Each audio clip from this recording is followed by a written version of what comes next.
కానీ ఈరోజు గౌరవ జడ్జి గారు వాళ్ళ అడ్వకేట్ గారు అంటే నాగార్జున గారు అడ్వకేట్ గారు ఏమన్నారంటే కాగ్నిస్ తీసుకొని వాళ్ళకు నోటీస్ సమ్మన్ సర్వ్ చేయాలని చెప్పడం జరిగింది.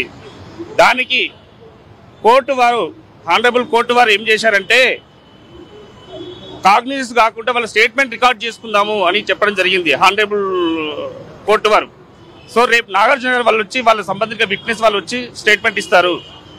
అయితే దీనికి సంబంధించి ఒక చిన్న విషయం క్లారిఫికేషన్ కోసం మీకు మీడియా ముందుకు రావడం జరిగింది. అంటే దీంట్లో ఆ పరువు నష్టం దావా ఎందుకు వేయాల్సి వచ్చింది, ఎందుకు వేయాల్సిన అవసరం ఏమున్నది అంటే గతంలో వీళ్ళు ఫోన్ ట్యాపింగ్ సంబంధించి రకరకాల పెద్ద మనుషుల వ్యక్తుల యొక్క ఆ ఫోన్ ట్యాపింగ్ తీసుకోవడం వల్ల కొన్ని విషయాలు బయటకు వచ్చినాయి. దానికి సంబంధించి అంటే ఆ గౌరవ మంత్రి గారికి ఉన్న సమాచారం ప్రకారం అక్కడ ఉన్న సమాచారం ప్రకారం ఏం జరిగింది అంటే ఒక ఇద్దరి మధ్యలో డైవర్స్ విషయం, ఆ డైవర్స్ సంబంధించిన విషయం బయటకు వచ్చింది. డైవర్స్ ఏ విధంగా వచ్చిందంటే అంటే సుప్రీంకోర్టు గైడ్ లైన్స్ ప్రకారమే ఒక డైవర్స్ సంబంధించి ఒక కేసుకు సంబంధించి ఎవరైనా కానీ మధ్యవర్తిత్వం వర్తించే అవకాశం ఉంటుంది. ఎందుకంటే మధ్యవర్తిత్వం ద్వారా కొన్ని సమస్యలు పరిష్కారం అవుతుంది.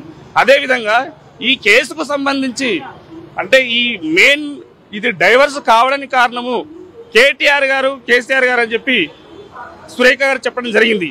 సో దీనికి సంబంధించి దాంట్లో పెద్ద విషయము, దీనికి సంబంధించిన పరువు నష్టం దావా ఎందుకు వేసిందో ఏం వేసిందో నాకైతే అర్థం కావట్లేదు. ఎందుకంటే ఒకసారి మీడియా మిత్రులుగా చెప్తున్నాను, తను వేసిన పిటిషన్ ప్రకారం నాగ చైతన్య ఒకసారి చదివినిపిస్తాను. నాగ చైతన్య డివోర్స్ 100% కేటీఆర్ చేయబట్టే అయ్యింది. ఎందుకంటే కన్వెన్షన్ హాల్ కూలగొట్టద్దు అంటే సమంత నా దగ్గరికి పంపాలి అని చెప్పి ఆయన డిమాండ్ చేశారు. సమంత గారిని వెళ్ళమని చెప్పి నాగార్జున వాళ్ళు ఫోర్స్ చేశారు. సమంత నేను వెళ్ళను అంటే చెబితే విను, లేకపోతే విడాకులు తీసుకోని చెప్పడం జరిగింది. ఎందుకంటే వాళ్ళు దానికి ముందే ఈ ఫోన్ ట్యాపింగ్ వల్ల వాళ్ళ ఇద్దరి మధ్యలో మనస్పర్ధలు రావడం వల్ల వాళ్ళు డైవర్స్కి అప్లై చేసిండ్రు. ఎందుకంటే ఈ డైవర్స్కి అప్లై చేసినటువంటి కొంచెం మ్యూచువల్ అండర్స్టాండింగ్ ఉంటుంది. ఆ అండర్స్టాండింగ్ ఏంటో ఒకసారి గౌరవంగా ఉండండి. అంటే ఈ డైవర్స్ రావడానికి కారణం కేటీఆర్ గారు కేసీఆర్ గారు చెప్పడం జరిగింది. దానికి సంబంధించి నాగార్జున మీరు వెళ్ళి మాట్లాడమని చెప్పారు. దాంట్లో తప్పేమున్నది అని నేను అడుగుతున్నా, ప్రశ్నిస్తున్నాను మీడియా ముఖంగా. సో దీనికి సంబంధించి రేపు వాదనలు ఉన్నాయి. రేపు నాగార్జున గారు వాళ్ళ విట్నెస్ వస్తారు. ఆ స్టేట్మెంట్ ఇక్కడ ఫర్దర్ విషయాన్ని తెలియజేస్తారు. సురేఖకు మేము వకాలత్ వేస్తాం అంటే టీపీసీసీ లీగల్ సెల్ తరఫున మా న్యాయవాది నేను కానీ మా అడ్వకేట్స్ కానీ వస్తారు.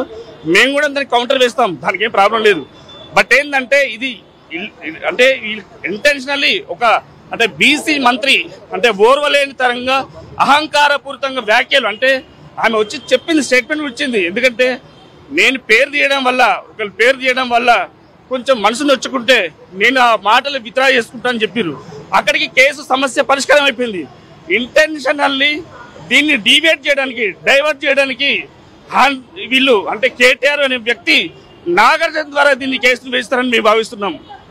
సో దీనికి సంబంధించి మేము కూడా నాగార్జున గారి పైన అండ్ దానికి సంబంధించి బ్యాక్ అండ్ ఎవరు ఉన్నారో వాళ్ళందరి పైన కూడా మేము లీగల్ సెల్ తరఫున మేము కేసులు వేస్తామని చెప్పి హెచ్చరిస్తున్నాం. రేపు నాగార్జున అటెండ్ అవుతారా ఇంకెవరు అటెండ్ అవుతారో మాకు సంబంధం లేదు. ఎందుకంటే అటెండ్ అయినా కానీ రేపు ఏవైతే పర్యవసనం ఉంటుందో దానికి తప్పకుండా మేము కూడా నాగార్జున పైన కేసు వేసి మేము కూడా, ఎందుకంటే ఆనరబుల్ ఒక మినిస్టర్ గారి పైన ఒక బీసీ మినిస్టర్ పైన వీళ్ళు అవాకులు చేయకుంటూ అంటే అయిపోయింది.